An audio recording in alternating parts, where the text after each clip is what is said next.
Starting off another video with an out-of-character statement as Sean, not the Orange Ranger, and don't worry, this time it's a little more important than about getting a haircut.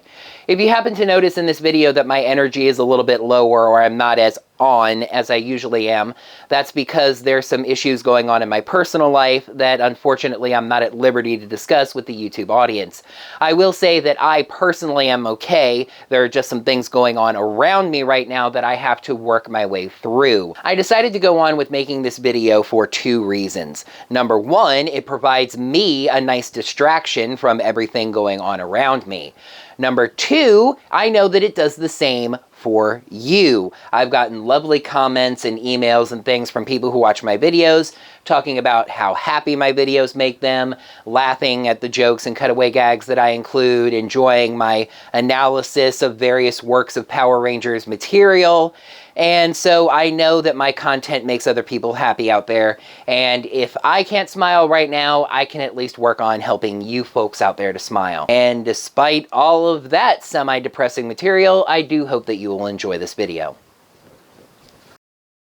The following review is intended for entertainment purposes and targeted for adult fans of the series.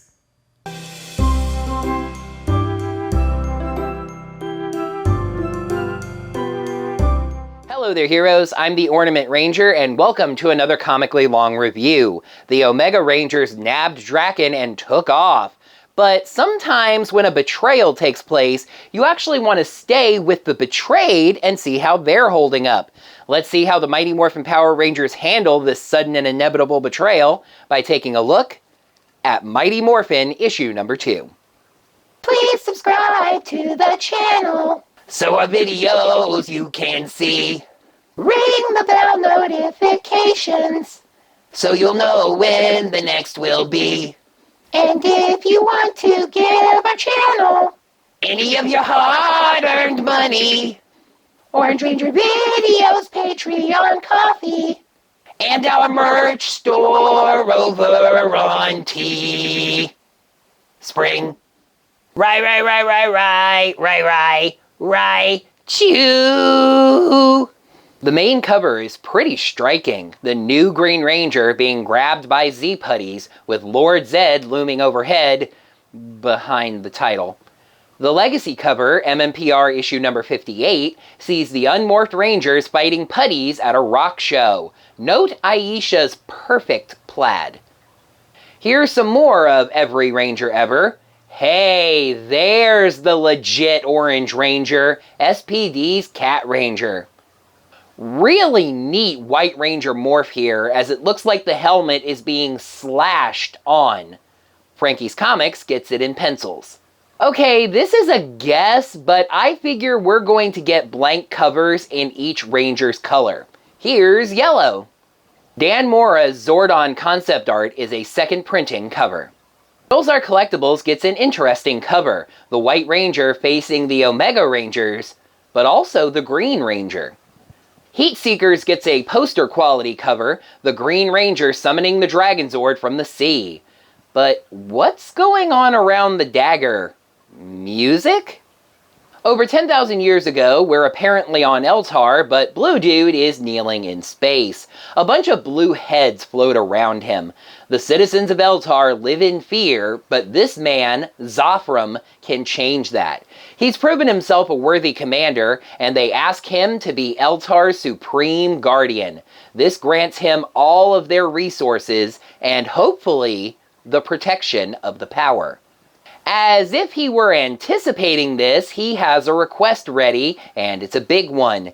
He wants Eltar to reach beyond their own galaxy, into the furthest reaches of the universe. One of the heads says they warned of this, another soldier coming before them wanting Eltar to conquer. Zordon argues it's about survival, not conquest. There are countless worlds out there that are totally defenseless. The elders say they can't interfere, but Zordon says Dark Spectre doesn't obey the Prime Directive. The way Zordon sees it, inferior worlds taken by Dark Spectre are lost allies. The elders say that this action will open them to war, and Zordon says it's a paradox. To protect peace, one has to engage in war. Zophram defers to the council, but this is a moot point. They've already deferred to him. The decision is actually his. Fast forward to the present, where Billy works on Alpha, and since Tidy, Caterpillar, and Crocodile are not prime numbers, he needs a little more work. Kim argues for the Omegas, saying they must have had a good reason to take Drakkon, but Zordon won't hear a word of it. He says this isn't just a disagreement, it's outright defiance. Not like Billy. Billy fixes Alpha and never does anything bad behind Zordon's back. Tell me lies, tell me sweet little lies. Zordon tells Billy to finish repairing Alpha, but then to work on the long-range communications array, replacing the emergency beacon with a message to every planet in every system. The Omega Rangers must be taken into custody by any means necessary. They are extremely dangerous and a threat to the known universe. He wants Drakkon back under lock and key, and then will strip the Omega's powers himself. Whoa. The Rangers discuss the situation while playing some basketball. Kim still defends the Omegas, but Tommy says he feels like they played them from the start, plotting to take Drakkon even while hanging out with them. Billy defends them too, hinting both to being a Ranger and his own little plot line, saying sometimes people get put in positions to have to lie.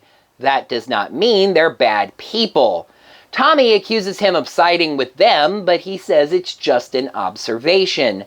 Rocky and Adam are still fixated on the Green Ranger, and Adam will not drop the Drakkon theory, saying there could be more than one Drakkon. Okay, I guess that makes sense. Aisha kind of claims the middle ground. She likes them, but taking a psycho warlord into space because you're scared of other psychos doesn't seem like the best move. Tommy makes it clear they all stand with Zordon. If the Omega Rangers contact them, they come forward and tell Zordon. Aisha and Adam instantly agree. Billy and Kim are far more ambivalent, saying the Omegas aren't going to contact them because they'll be too careful saving the universe. Tommy is saddened by the lack of support, and they leave separately. How could this happen to me? I love this scene because this is exactly how this would break down. Tommy has to stand firm as the team's leader. We are with Zordon 100%. The Stone Canyon Trio might like the Omega Rangers, but they really haven't known them all that long. They're gonna fall in line behind Tommy. But Billy and Kim have known the Omegas even longer than they've known Tommy. They were a team longer than this team has been a team. They're gonna see their side a lot better. And then we cut to Skull, who is training. Bulk finally finds his buddy in the very last place he would ever think to look. Skull says he's busy training, and Bulk jokes that maybe he's trying to become a Power Ranger. He says no. He's gonna fight whoever Candace is cheating on him with. Excuse me, the f*** did you just say? Skull lays out the evidence. For the past week, Candace has been acting weird, not wanting to hang out anymore, disappearing all the time, and even when they are together, she's just not herself. I mean, what is she? Some kind of alien secret agent who just got the call that her mission is on? Bulk, pissed off by this, attacks the mannequin and promises his friend that if Candace forgot why she loves Skull, they're just gonna have to remind her. On the moon, Finster shows off some really distinct creativity with the Putties, making chompers, pilots, and piercers. And Lord Zedd is bored by this. The Putties have never been much more than an annoyance to the Rangers. But now, Zedd has green zappy powers that can kick things up a notch. Bam, bam, bam, bam, bam, bam.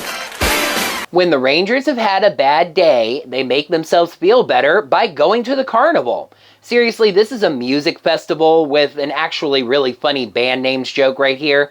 but there's a big Ferris wheel in the background. May as well be a carnival.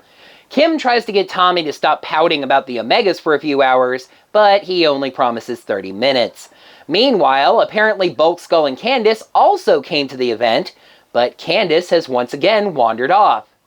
She looks really worried, saying, "It can't be," even telling something to stay away, but she bumps right into Rocky. He asks if she's okay, and that's when Bulk and Skull catch up. They, of course, get the wrong idea, Bulk telling Rocky to back off, but Candace points out a bigger problem. 1 putty, 4 arms, and green lightning arching through it. Candace tries to tell them something about it, but Bulk and Skull get her out of there. The Rangers are confused at dealing with a single putty, but morph anyway to make it quick. They see the Z and mock Zedd for leaving the Just Hit Here button on it, but Tommy, Kim, and Adam are quickly smacked aside. Rocky, Aisha, and Billy do no better, and Tommy calls for the Rangers to center on him. Billy points out the green chaos energy, and the Green Ranger goes, "Hey, green chaos energy, y'all talking about me?" But even they don't do much better, the putty dodging its slashes and then smacking Green in the helmet. The putty keeps dodging, then grabbing Green by the helmet. Oh man, oh me, oh my, is it time for the grand reveal? No, no, no, no, no, no, no, no! Nope, the putty just ultra zaps Green and drops them. Billy freaks, isn't that interesting, running towards them. Rocky calls for blade blasters to cover Billy, and Tommy adds to try and get the putty away from the Green Ranger. However, it dodges the beams. The minions are loving this, but Zedd says they can do better, smacking down his staff. Remove your disguises and come out of hiding, my children. It's time to fulfill your true destiny. Basically, everyone at the carnival turns into a chaos putty, the type that they've made no progress beating one of. Pants to be darkened! Overall, this is a really breezy issue that feels like a bridge to the next part of the plot.